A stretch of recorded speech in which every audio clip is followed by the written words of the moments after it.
Welcome to Motivating Your Supervisors to Give It to You Straight, sponsored by the American Bar Association. Moderating the program today is Kathy Morris. Kathy is founder of Under Advisement Limited and former director of career counseling and placement for Northwestern University School of Law, former director of the ABA Career Resource Center and the Center for Continuing Legal Education.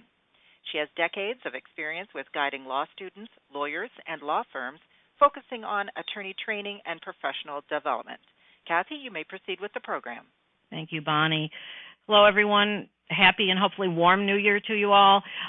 Joining me today on our Career Advice Live program are a couple of gurus in the field. You're really going to enjoy hearing from them. You've got their bios if you've got your slides in front of you. It's interesting because both Steve and Sue have worked inside law firms and they've advised firms and individuals as consultants.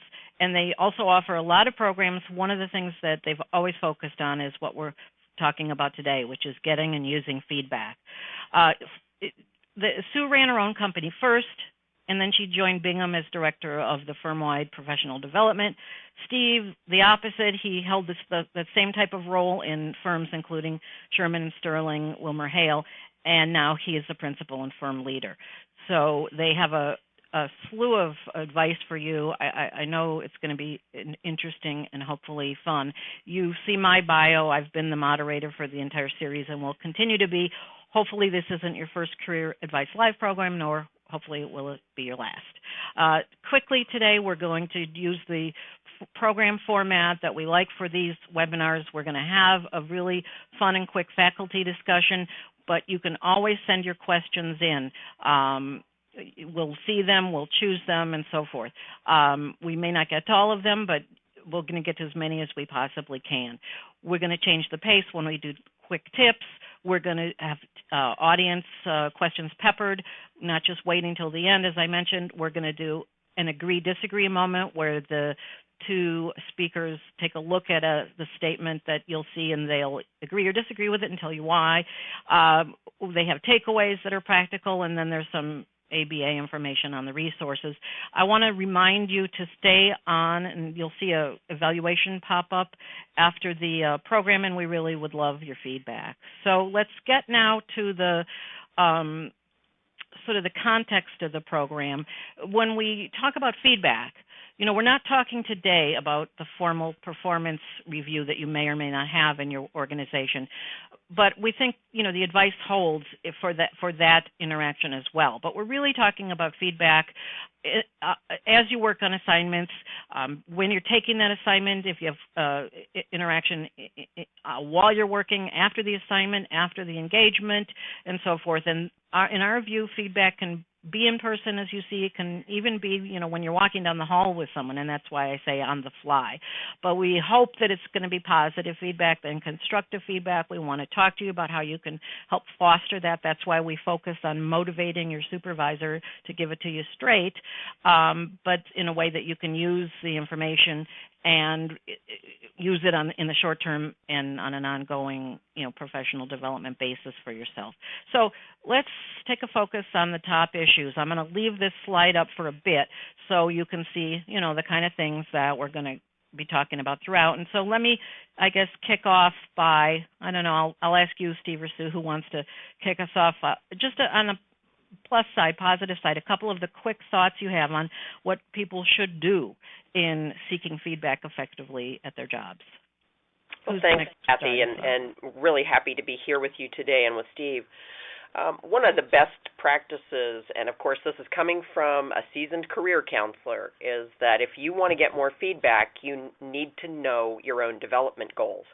You just have to be aware of what you're working on in order to get it within your habits to ask for feedback on those particular skills or knowledge bases or progressions that you're trying to focus on. The more self-aware you are of your personal career goals, the more likely it is you will ask for feedback and the more likely that a supervisor can target it effectively. Yeah, it's not like, you know, often people think no news is good news, but, you know, we want you to have news and we want you to use it, good and bad. No news is rarely good news. Steve? I agree entirely with that. And let me add one, perhaps even two, very quick tips to that. I would also suggest developing the habit of asking for feedback, not about what you have done, but also looking for opportunities to ask for what you might think of as feed forward. That is, advice and guidance about options for handling a task or a conversation or a document that you're working on. And the key there is to offer up a specific question, or even better, offer up a couple of options that demonstrate that you've thought things through. For example, I haven't dealt with Jill before. You have. Does she prefer to deal with issues by email or by phone? Does she like lots of detail or just the bottom line? Or I've tried two versions of the story and this preliminary statement for a brief. Could you take a quick look and tell me what you think? If you get into that habit, it shows a certain kind of ambitiousness, a kind of forward-looking, and it fits attitude and fits directly with Sue's point too, that it shows that you're focusing on specific developmental goals rather than just kind of an open-ended way asking, how did I do? The other tip I'll make very, very quick, don't ask for feedback only from supervisors. It's not a sign of weakness to ask for feedback from others who have seen you in action. The best feedback I ever got about my communication skills or lack thereof in my early years came, in fact, from the secretary who sat outside my office and had to listen to me try to communicate inartfully. So find lots of people who can give you feedback. Yeah, that's interesting. And, it doesn't even have to be somebody in your organization, right? As I'm listening, someone you meet at a bar meeting or someone you've, worked with before that knows you. Is that right? I mean, I do think we think of feedback as in the office feedback. Can it That's be right. Even broader? family members and people who know us well, friends, can often understand our quirks better than we do, and can help us understand how what impact those quirks, communication quirks or interaction quirks have when we're talking to another person. Okay, I want to ask you the flip side, both of you, but I let me preface it this way. Steve, when you were talking, for example, you were saying, it's not a sign of weakness, ask a lot of questions, be feedback forward. I know some people are worried that they're going to be told or get feedback that they're too dependent on their supervisor, that they ask too many questions. I mean, how do you find the line? And I guess the question I have is sort of under the rubric of what are the kind of don'ts that you would be suggesting people don't do in the context of gaining feedback. I don't know if you want to jump in first. That's your point is a critical qualification, I think. And obviously you have to pick your moments. Tact and timing and balance and restraint is the key in this, as in most other areas of how one operates professionally. So the last thing you want to do is to give the impression of being needy and constantly being needing reinforcement, because people are looking to you for independent judgment and some courage and even some willingness to take some non-fatal risks from time to time. So that goes back to making sure that you're choosing a question to ask where there really is a judgment call about which people might disagree or that requires experience that you don't yet have, and limiting the number of times that you ask. If you do it right, it builds lots and lots of credibility. But obviously, you can do it too much. I don't know whether Sue agrees with that or not, but let me pause and see what you think. No, I think that's a great point, Steve, and it's another where you have to be aware of your level, what people would have expected of you at this stage in your career. If you're pretty senior, even as a practitioner, even if you're running up against something that's unfamiliar to you, there's still an expectation that you're going to try to puzzle through that yourself before you go in and try to get somebody else to tell you how to advance to the next stage. Or they're also not going to expect you to come in and say, how did I do? If I'm a lawyer with 6 or 7 years of experience, I, as a senior lawyer, would hope that you would know how you did, or you'd have some idea. You would instead be coming in to ask me, was this what the client needed? Did we get the result we wanted? How could we have gotten a better result? Those kinds of questions that make it clear that you're a strategic partner to the other person, but yet you're still getting feedback. If you're a very junior lawyer, you definitely are in a position to ask more questions and ask them more frequently, but you have to avoid stalking. Let me jump in because somebody from the audience had an interesting question. As you're talking about getting feedback from a variety of places, and they asked, what do you think about getting feedback from clients? And so, Sue, you just said, you could, as you're more senior, did we get the result the client wanted? They said, what do you think about getting feedback from the client, and how would you suggest going about it?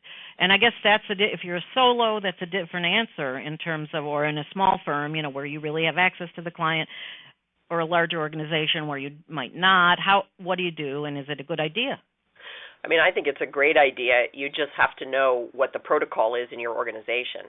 Obviously, if you're in a large firm or even a smaller firm where there's another or senior lawyer perhaps who is the actual client contact, you'd have to talk with the person who's actually the client contact before you made a decision to seek feedback from the client. But if you're in a position, if it's your client or if you're working directly with a client on a regular basis, I think it's a great opportunity to ask, was this the information you needed? Was this helpful? I mean, you don't want to say it in a way that makes you seem as though you're not confident, but you also want to do it with a customer service mindset that I want to know if what I'm giving you is actually useful so that I can direct my time efficiently. And you can even preface your information gathering from the client by saying, either at the end of an engagement, I'd really like to, take a few moments to learn how this went and make sure that our services met your expectations and hopefully exceeded them, and to learn what we could do to make it even more effective next time. If you're on an individual assignment, you can just say, do you feel that the information we've provided is what you need to make your next decision? Yeah, or might there be a way that you would have preferred to get the information, or, that type of thing, because getting into more what might be feedback also for your skills. I have a question from an audience participant. Let me just, if I could, add one thing to that, because I agree entirely with the fundamental point, but I think the same mindset is useful for that type of feedback from clients as it is for other types of feedback, and that is you win points and you're likely to elicit better response if you go in having demonstrated that you yourself have given yourself some feedback, perhaps. And again, you're not falling on your sword, you're not demonstrating lack of confidence, but that you've thought through so that the questions are not only, did this meet much your expectations, did it give you the information you needed, but perhaps in the right circumstances, I've been thinking that next time, perhaps, etc. That tends to prime the pump, to demonstrate that you have your head in the game, so to speak, and not to make the other person do all the work. All right, that's excellent. Let's take an audience question, because what this person's going to ask for is specific language that you might use, and what I'd like to pepper in is give us some language that you wouldn't want to use when I ask you the question, something that might demotivate your supervisor from giving you good feedback or spending any time with you on feedback or whatever. So the question comes in just this way. If you're a mid-level transactional attorney at a mid-sized firm and trying to get feedback on a particular contract drafting assignment, so we're in the transactional sphere and we're talking about writing, drafting, please give specific examples of, Sue, you talked about development goals, knowing your development goals, and Steve, a question that this person might use to solicit feedback that would require judgment, a question that would require judgment that this person might use, because we've been talking about that. So quickly first, Sue, specific examples of your developmental goals if you're mid-level, talking about drafting. I think if I wanted to state a developmental goal, which I think is a great way to start a request for feedback, I would go into the partner and say, I have set a goal this year to make certain that I am using language that is business-friendly, that is user-friendly for the client, and that makes sure that I still protect the client with all the appropriate legalese that's needed. But generally, I want my contracts to read in a way that the business people who are going to be working with them will understand them. And so, I'd really like to get feedback on the extent to which I am progressing toward that goal with this particular drafting assignment. Okay. And now, Steve, specific language they shouldn't use, or what they might exactly say that's going to show that they've, used some judgment in their question at their level. Well, without repeating what we've been focusing on, and that is going in, making sure that you've thought about the options. So you're asking specific questions about a choice among options rather than just an open-ended, what do I do here? With contract drafting, and I assume if the question comes from somebody in a mid-sized firm, they're probably doing fairly sophisticated commercial contracts, working from precedents that may actually not be all that user-friendly in their present shape. You might, and again, I'm out of my depth here, but you might be thinking there are several ways in which I could deal with a material adverse change clause, depending upon how tight or loose I want the drafting to be.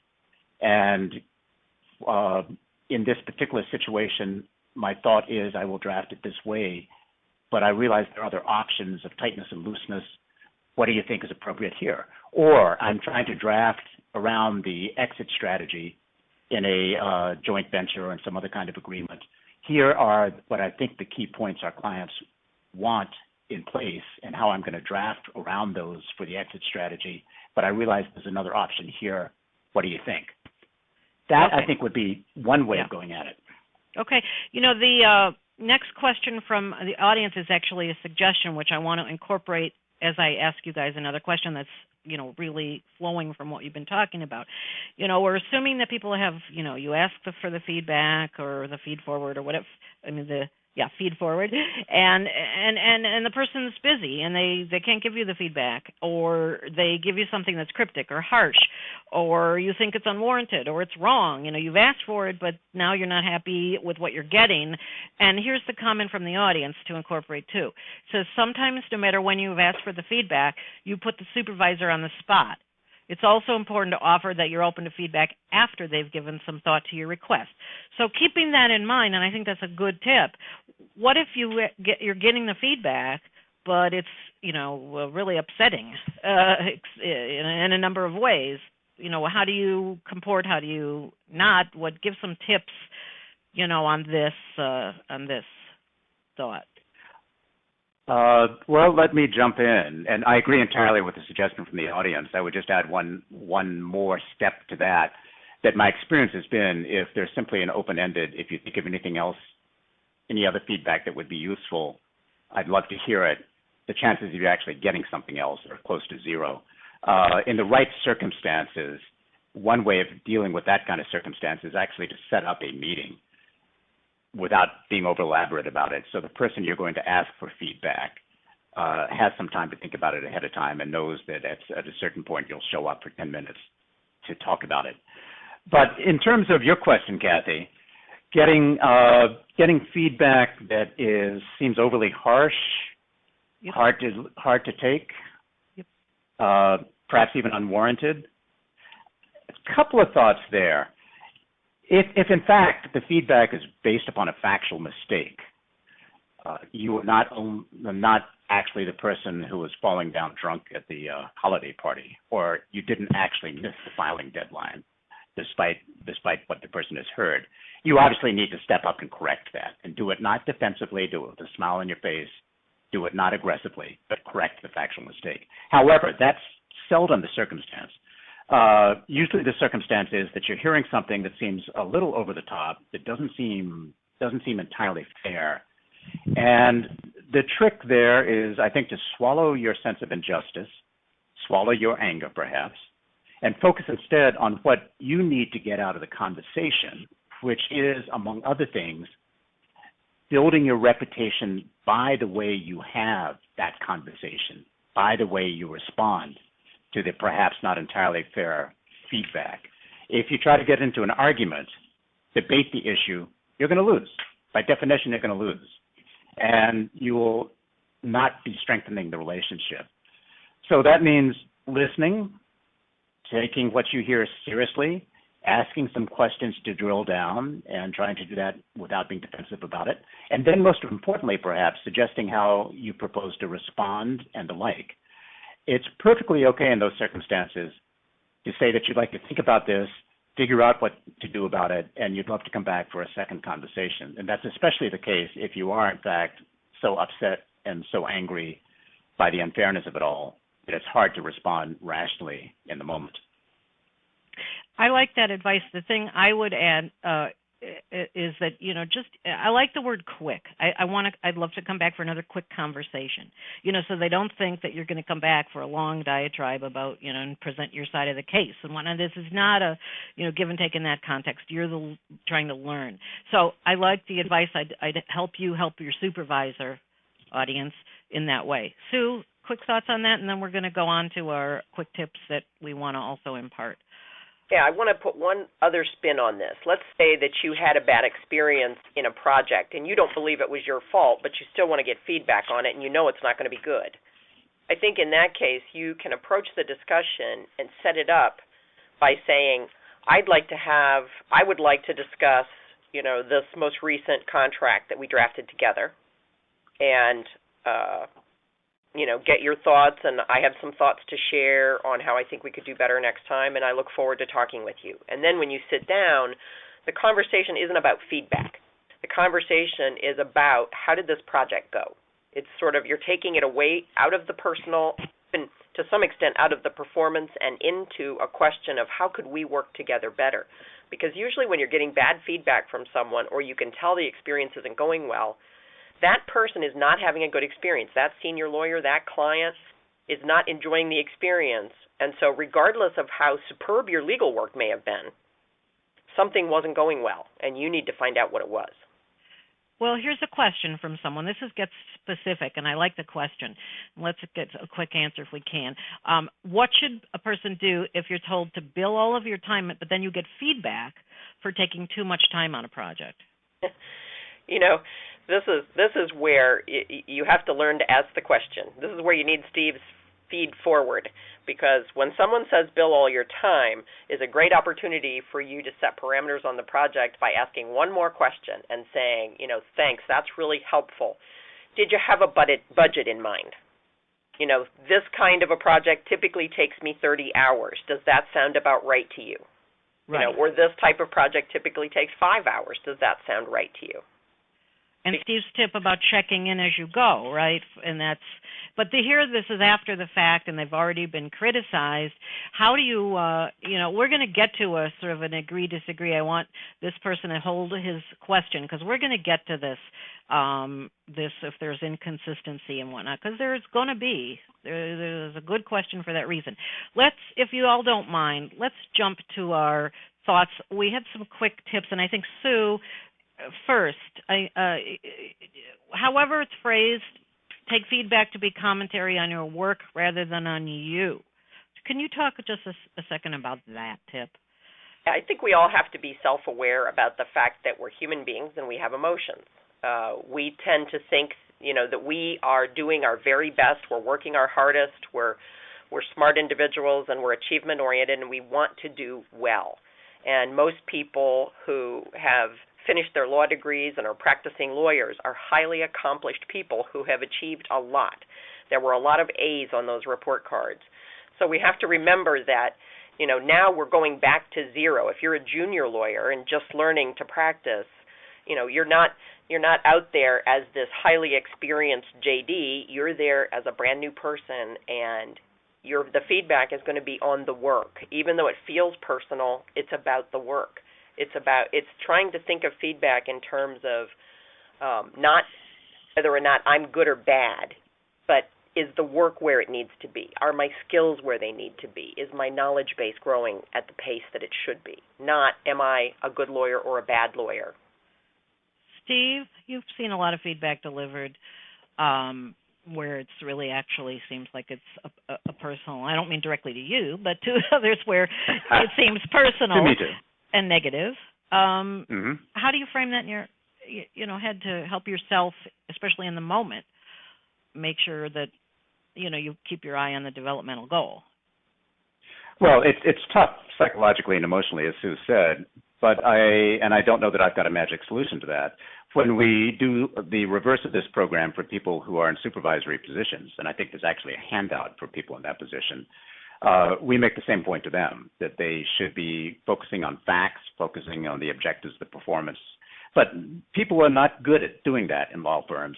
I don't know that I can say anything more than don't worry about how the other person is failing to deliver feedback well. Think about, A, how you are and the way in which you respond in the moment, building your credibility with that person. And B, think about what to do going forward and whether you can weave some of that into the conversation itself. Now, that all said, I realize the frailties of human nature in all of us. And I know in my junior years, I responded very badly to some feedback that I thought was unfair. When I have delivered feedback, I have had people turn red in the face, break down into tears, and so forth, even though, of course, I was doing it impeccably.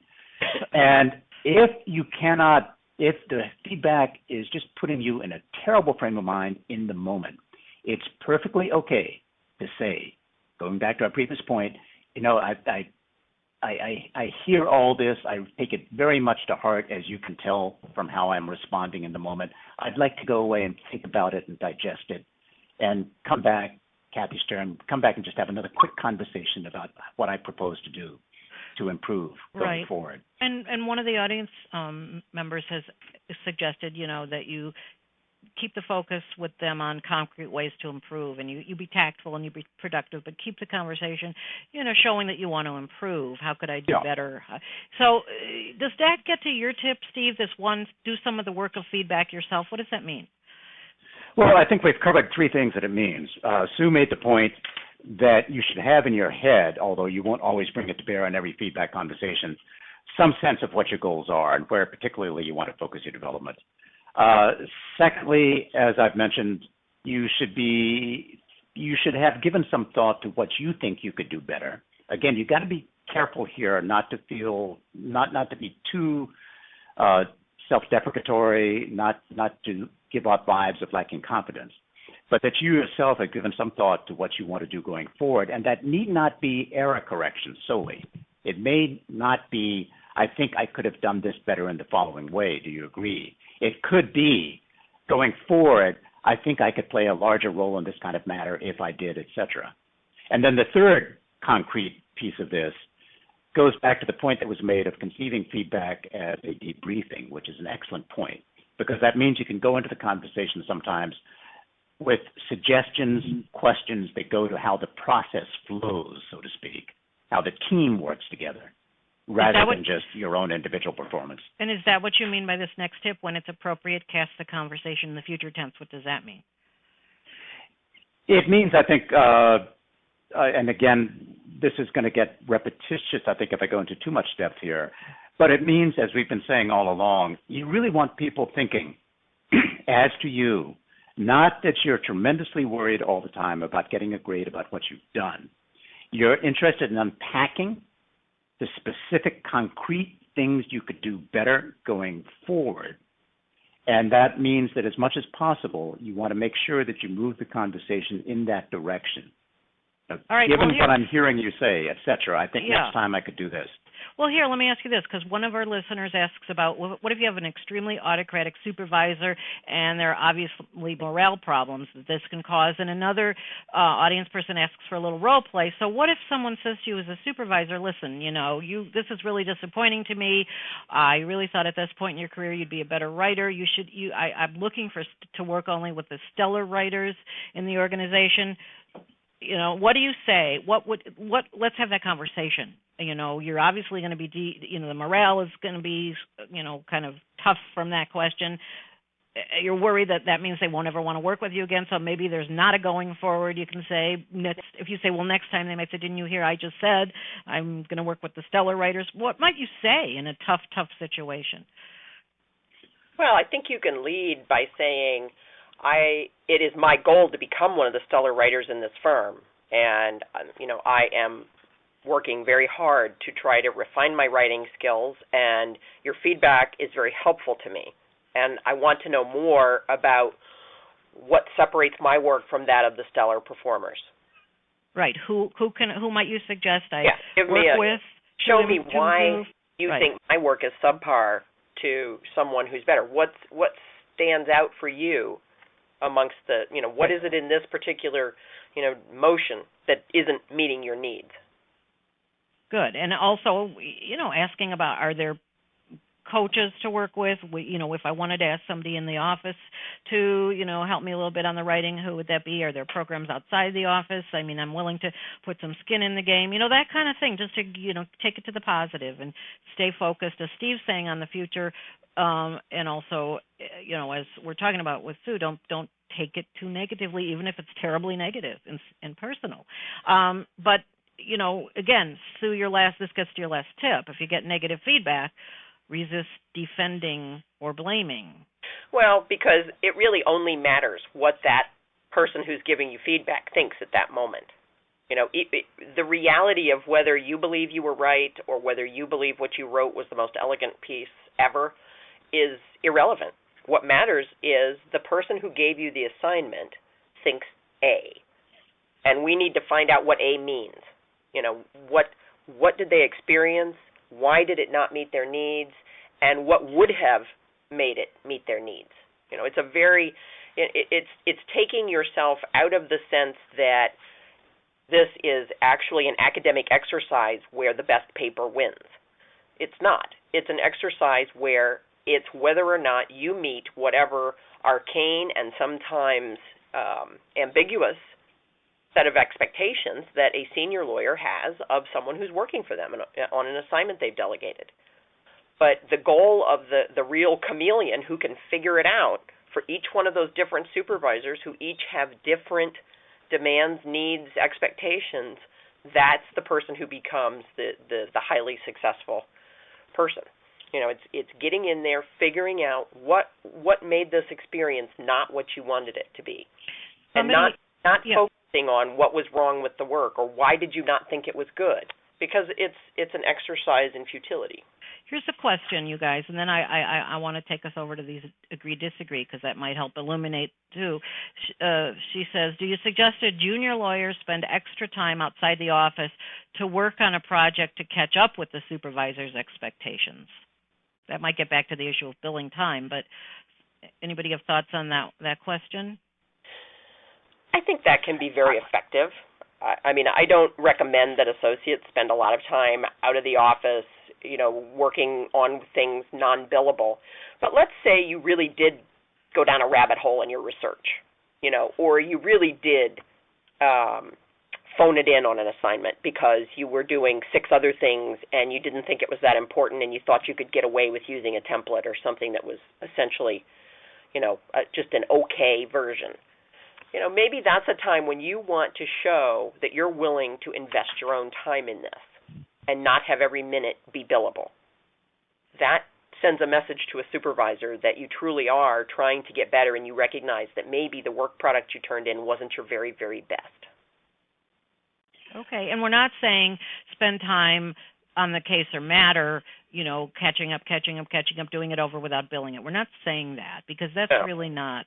I'm saying it has to be an isolated situation where, maybe you made a mistake. You went in the wrong direction, or you didn't devote the time you should have to proofing.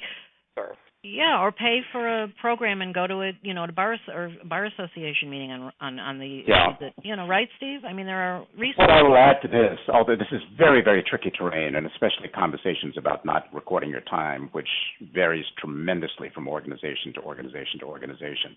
But your self-interest is not going to be perfectly aligned in your junior years with your organization's self-interest. That's just a fact of life. And if you're thinking about developing your skills, go back to the writing example, I think it's a great idea and perfectly legitimate to take upon yourself spending some hours on a draft that you're not going to record, because they are hours devoted basically to developing your drafting or writing skills, not hours devoted to the substance of what you're doing. That's a blurry line, obviously, but investing in your own skill development without putting the time down is a great idea. You just got to be real careful about who knows what you're doing and what discussions you have and the degree to which you're having conversations about what you write down and what you don't write down. All right, let me change the pace, go to one of our agree-disagree. I think this one is going to be for you, Steve. I'm going to stick with you a minute. Would it be good advice, to give to one of the lawyers on the call to say, try to avoid the word feedback when you seek guidance on your work product? What do you think about that? You Well, agree, disagree? Why? Yeah, no, I agree, but the issue is not so much that it's a bad word or an evil word or all that kind of stuff. It is that the word, as you utter it, almost inevitably carries with it some connotations that may be counterproductive. First of all, I think as one of the questions that came in kind of suggested, a lot of senior lawyers don't like giving feedback. They regard it as awkward and a drain on their time, and you can see them kind of flinching, at least internally, when they hear the word feedback. Oh, once again, I got to go through this. Another connotation is that feedback is presumed to be looking backwards. And as I've said a couple of times, what you really want to do is to look forward. And a third connotation is, at the point has already been made by others, that it's evaluative. If you ask for feedback, the other person is almost automatically going to assume that you're asking implicitly for some kind of grade on how you performed. So it's not fatal to use the word feedback, but I'd find ways of crafting what you're asking for that are forward-looking, that are not evaluative in tone. And it goes back to the question, I've been thinking of some ways I could have done this better. I'd like to run them by you and see what else you think I could do better next time being the key words. Right, and somebody's asking, but what if you have a supervisor that just never, he or she is known for never giving positive feedback or positive, reinforcement. Can you, as you're saying, look forward and say, well, can you tell me about some of the things that went well, some of the things I could have done differently? I mean, you don't want to be fishing for compliments, but sometimes, it is good to have some of the positive reinforcement. Is it okay to ask for that in an appropriate way? I actually would be very, very careful about that. And if you do it, it would be, again, teeing up options. When I drafted this or did this or had this conversation, I realized there's two ways of doing it. I chose the following way rather than the other way. What do you think about the way I did it? And one hopes you would elicit, yeah, I thought that was the right way to do it. But if you're dealing with somebody like that, I fear the answer is simply to suck it up. Yeah. There's not much you can do about that personality type, especially once they reach a certain maturity, let us say. Yeah. And it may be morale damaging, but it's not fatal. And I would just focus upon what you can get out of the working relationship, which may be asking for the kind of work that you want to do, asking for increased responsibility, and just living with the fact that the person is something of an ass. Well, let me ask Sue something on that point, on the agree-disagree, because, there may be some supervisors that, are not going to be really adept. There may be different people in your organization that give you, different, so to speak, feedback or guidance on the exact same kind of thing. So what about this for advice to our audience? Would you advise them, do you agree or disagree, that they ought to try to reconcile conflicting feedback so they know exactly what the supervisors want from their work? What do you say to that, Sue? Well, I think you have to be careful to look as though, you want one answer that will answer all questions. I think often you get conflicting feedback because work product or your approach might have been right for one situation, but it was wrong for another situation. So you got positive feedback one time and you got negative feedback another. Even though you feel you did the same thing, what you weren't taking into account was the situational context that may have changed the demands on your skill or knowledge level. And I think it behooves all of us, whenever we're getting comments, and particularly if they are conflicting, to take a step back and listen very carefully and analyze those comments and try to imagine what is it that was different about my performance in this situation that made it seem, different. Or with this supervisor, I did just fine with supervisor A, but I did terribly with supervisor B. What are the differences there? Yeah, one of the differences might be the client and what the client might want, and so you might be able to drill down, right? It could be that on one project there's a terribly demanding client who is, holding the budget over the partner's head and is squealing every time there's an extra hour or he sees the associate's name pop up on the bill, versus the other where, there's a long-standing relationship between the partner and the client. The client trusts the partner to staff the right person and is happy with the associate's work no matter what. So you have a lot of things that may be extraneous to the actual quality of the work product. But it is important for the associate or for whoever is seeking feedback on their work or to better understand conflicting comments to try to take into account the whole picture and learn from it. Well, let's go to that point, because if we need to get to our takeaways because we're coming up on end of program. But so when you say draft a professional development plan outlining 2 to 3 targeted skills,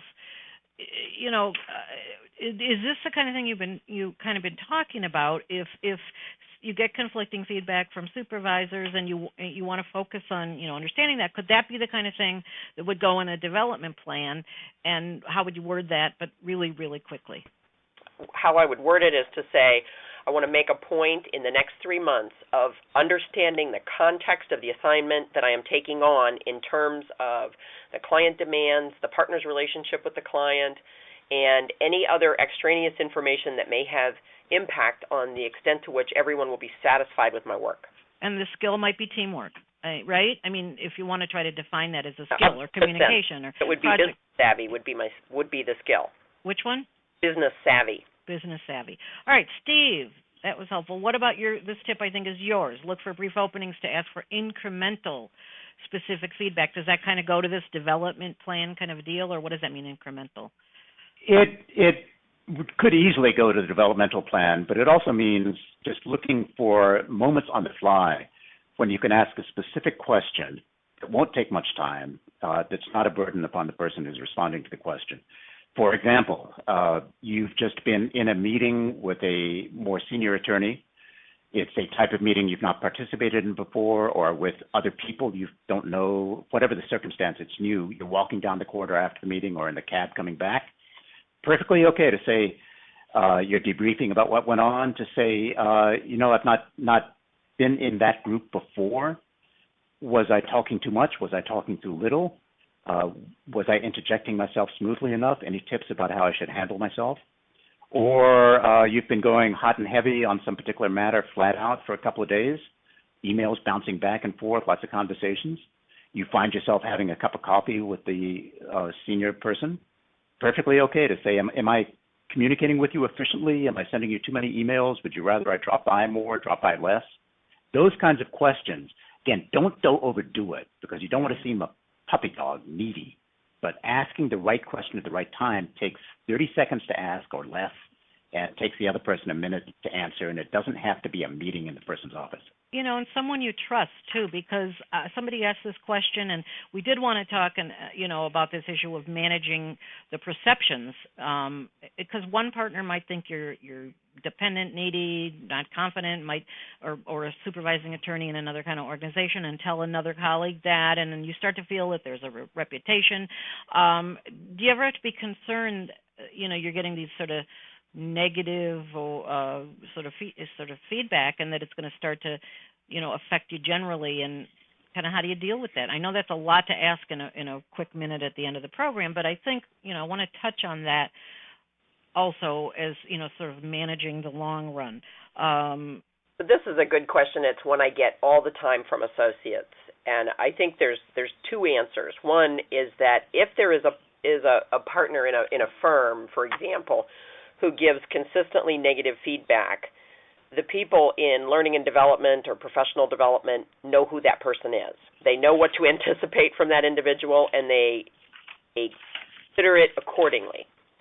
But the other thing to understand is whether or not you're the only person getting negative feedback from that individual, because that's a different story. If this is somebody who grades everybody, tough, then people know he's a tough grader.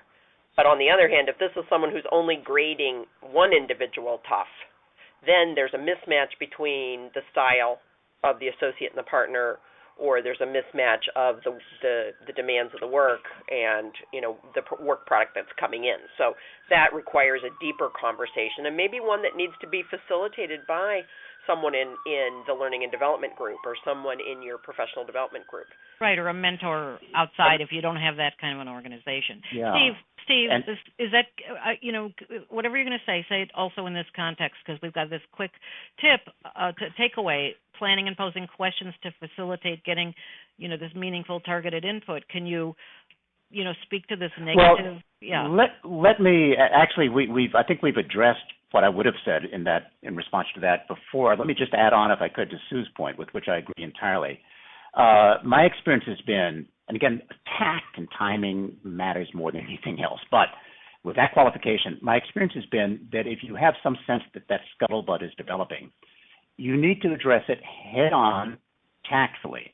One way of doing that, say you're taking on a new assignment, say to the person with whom you're going to be working, look, I've been kind of hearing that there's some perception building that whatever, and I'd